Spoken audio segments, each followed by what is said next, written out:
Ese es el problema, que mientras nosotros automáticamente hacemos divisiones, ya siempre van a haber dos pensamientos opuestos. Y ese es el mismo problema que sucedió entonces con Álvaro Uribe, que casualmente estuvo en la Corte Suprema de Justicia presentándose por, según esto, por fraude procesal y posible manipulación de testigos. O sea, posible, todo eso es posible.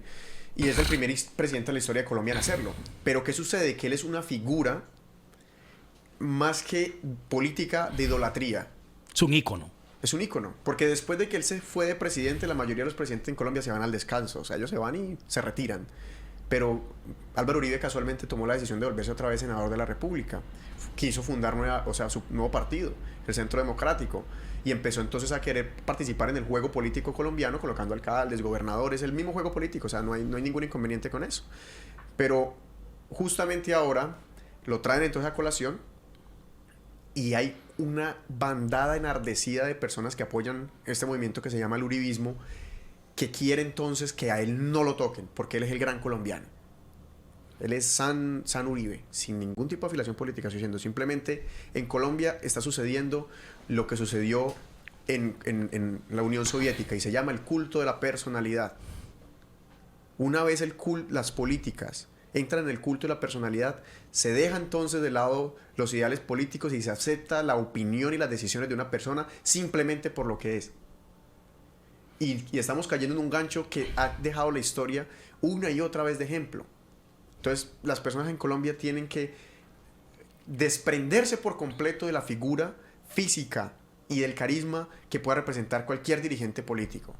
Porque Uribe tiene muy buena retórica, es una persona muy articulada al hablar, que tuvo sus posiciones políticas acertadas, pero que no por eso signifique que todo lo que él ha hecho por Colombia es positivo. Solamente que simplemente por ser Álvaro Uribe las personas ya lo defienden esa política. ¿Entiendes a lo que yo voy diciendo? Es un estado de idolatría.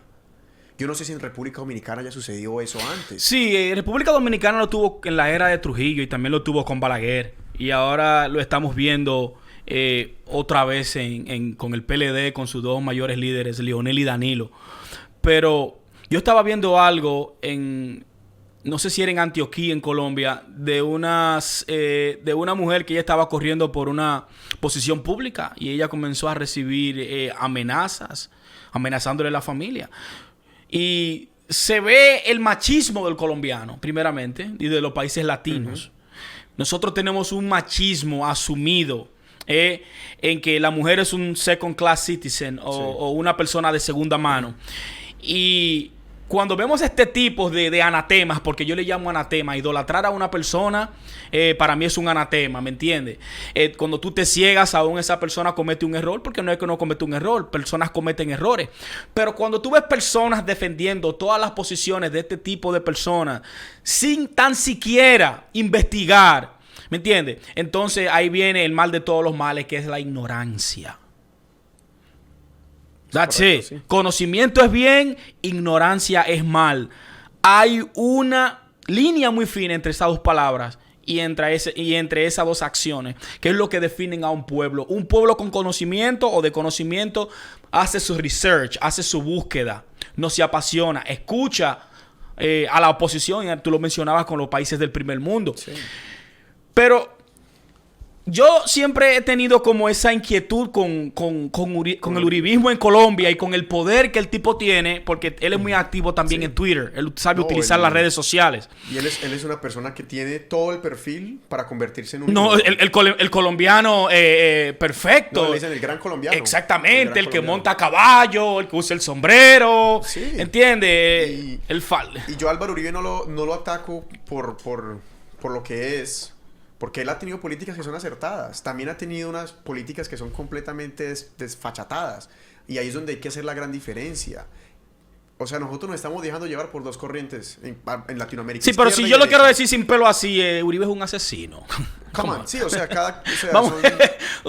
Uribe tiene sangre, mucha sangre en sus manos. Sí, Uribe tiene muchísima sangre. Ahorita hay 800 y pico de líderes asesinados, activistas sociales, activistas climáticos. Entonces, él no está exento de la ley. Si en verdad en Colombia se respeta la democracia, right, como ellos predican, donde nació la democracia en Latinoamérica, prácticamente nació en Colombia, pues entonces él no puede ser intocable. Él tiene que ser un ciudadano como todos los demás. Y analiza nomás lo que él iba a hacer. Él quería lanzar un referendo para ver si el pueblo estaba de acuerdo con que él corriera otro mandato. No, es que se fascinó, se enamoró del poder. Entonces, a él entonces, digamos que el referendo le hubiera salido positivo, que no se lo dejaron pasar. Hubiera salido positivo, él hubiera podido tomar eso como una prueba suficiente para pasar un proyecto de ley. Y al ser la persona utilizar y ser plebiscito, claro. Usar sus fichas políticas Sí. en cada uno de los poderes estatales y de ahí entrar otra vez nuevamente como presidente. Hay que pararse en el medio de las dos corrientes. Esto aquí no se llama ni de Petro, no se llama tampoco de Uribe, no se llama de la izquierda, no se llama de la derecha, se llama de las decisiones correctas. Claro. La verdad. La verdad. Pararse en el medio y decir, ¿cuál es esa política? Vamos a hablar. Así lo haya hecho Uribe a la derecha, ¿cómo se les ocurre dejar entrar a las transnacionales para dejar que nos exploten los recursos naturales simplemente y darles casi todo el porcentaje de las ganancias? Eso no tiene ningún tipo de sentido y lo puede hacer Petro, lo puede hacer Uribe, lo puede hacer cualquier presidente. Y eso hasta los gobiernos de izquierda de Latinoamérica lo estaban haciendo. Eso hasta los gobiernos de izquierda en Latinoamérica lo estaban haciendo. Entonces Uribe se ha convertido en esta fichita, en que simplemente porque lo dice él lo va a suceder.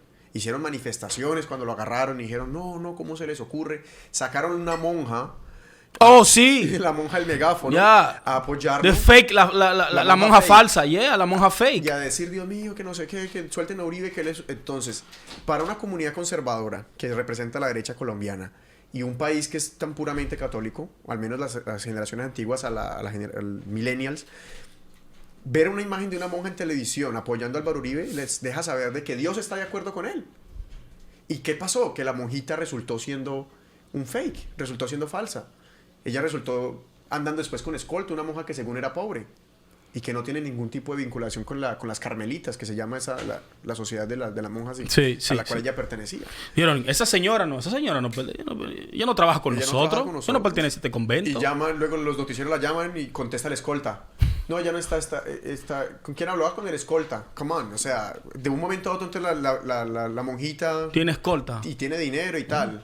Entonces ahí es donde... Muchas gracias, ingeniero. Gracias, ingeniero. Yep. Está bien, gracias. Y ese culto, ese yo creo que es el mejor término que le puede dar, el culto a la personalidad. Y lleva sucediendo y va a seguir sucediendo en Colombia mientras las personas dejen de lado completamente ese vínculo simplemente con la figura, con las ideas, que se tomen el trabajo de pensar. Eso se refleja en las elecciones. Ok, pero vamos a hacer un recap rápido. ¿Por qué él está siendo juzgado? Ya tú dijiste por qué él está siendo juzgado, pero ¿hay un chance en que este señor pueda ser sometido? Claro que no. Todo esto es... Es que la Corte Suprema de Justicia está en un momento de jaque. Porque, ¿qué pasa? Ellos tienen la potestad de que si hay suficientes pruebas o sospechas de que él pudo haber sido culpable de los delitos que se le acusan, sí, lo puedan apresar. Ok.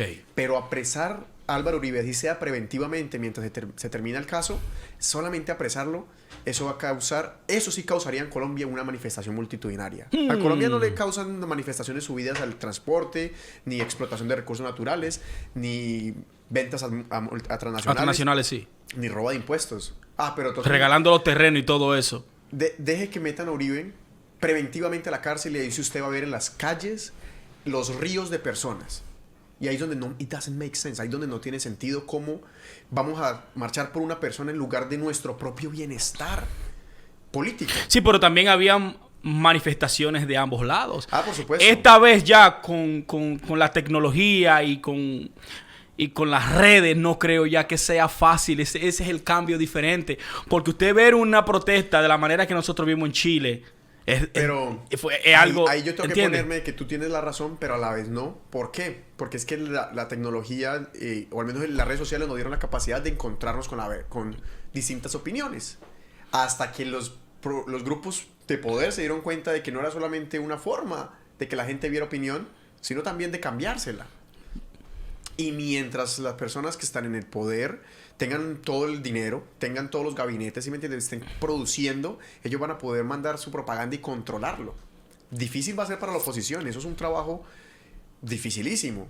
Pero yo aquí lo que quiero decirle a las personas, sobre todo de Colombia, es que no es de oposición o no es de Uribe, no es de Petro, no es de ningún hombre político. Es de usted. Usted siéntese a analizar qué conviene o qué no conviene y tome la decisión. No porque una persona vaya a votar por Petro en la segunda vuelta del último mandato significa que esté apoyando el castrochavismo, sino porque es la decisión más acertada en cuanto a su propio bienestar. Pasaba en Estados Unidos con Hillary Clinton y Donald Trump. ¿Qué era mejor, votar por la mierda o por la diarrea? Decía la gente. ¿Gonorrea o cólera? ¿Cuál de las dos es mejor? Pero entonces usted hace un balance de qué es lo que le trae uno y qué es lo que le trae el otro. Si nomás hay dos opciones, tampoco significa abstenerse de votar, porque entonces no estás cambiando nada. Exacto. Pero en Colombia es simplemente falta de criterio. Falta de criterio. Yo no sé si a la final las elecciones puedan ser manipuladas técnicamente, si puedan ponerle más votos a uno que el otro, pero yo sí sé que con el control de la opinión pública ellos van a no tienen necesidad de si tú tienes el poder de persuadir las masas, tú no necesitas... ¿Para qué? Si tú tienes, ¿me entiendes?, la opinión de la masa pública. Pero el tema es delicado. Este señor es como tú dices, es idolatrado en Colombia. Y veo como un comportamiento totalmente arrogante de parte de él. Como él se expresa de la oposición y como él se expresa de las otras opiniones. Sí, el tipo tiene mucha influencia dentro del pueblo colombiano. Pero mi pregunta es... Él tiene esa influencia también en los jóvenes, porque siempre este tipo de influencia lo tienen a personas que son, diríamos, baby boomers, personas ya de entrar de los 40 hacia arriba. O sea, el joven colombiano, él tiene el apoyo del joven colombiano. Yo te voy a decir que muy probablemente hay una cantidad de personas jóvenes que sí lo siguen. Porque es que en Colombia hay una división como en cualquier país del mundo, donde hay personas que desean, digamos, por ejemplo, hacer dinero. Digamos, hay jóvenes que quieren hacer dinero y que ven en la oportunidad de ser emprendedores, del progreso, de una vida ostentosa, al menos materialmente. Uh-huh. Esas personas, por más jóvenes que sean, ellos van a apoyar una política de capital. Entonces aquí ya es una guerra que por eso se paran en derecha e izquierda. Es una guerra ya de ideologías. Porque entonces las ideologías siempre yo creo que van a estar casi 50-50. Sobre todo hasta en las personas jóvenes, porque yo puedo conocer personas jóvenes con ideales de izquierda como personas jóvenes que dicen, no, el capital es lo que es. El amasar cantidades de dinero es la forma que una sociedad debe desarrollarse. Como hay personas que dicen, no, hay que repartir equitativamente. Entonces la juventud es dividida, está dividida. Solamente de que él cubre ese espectro. Él ya tiene controlada esa parte de la población juvenil, no digo que sean todos, porque los jóvenes, debido a las redes sociales, también hay muchos que están viendo. Por eso yo digo, denle otros 2 añitos, 2, 3 generaciones más que cumplan 18 años y esas cosas van a cambiar.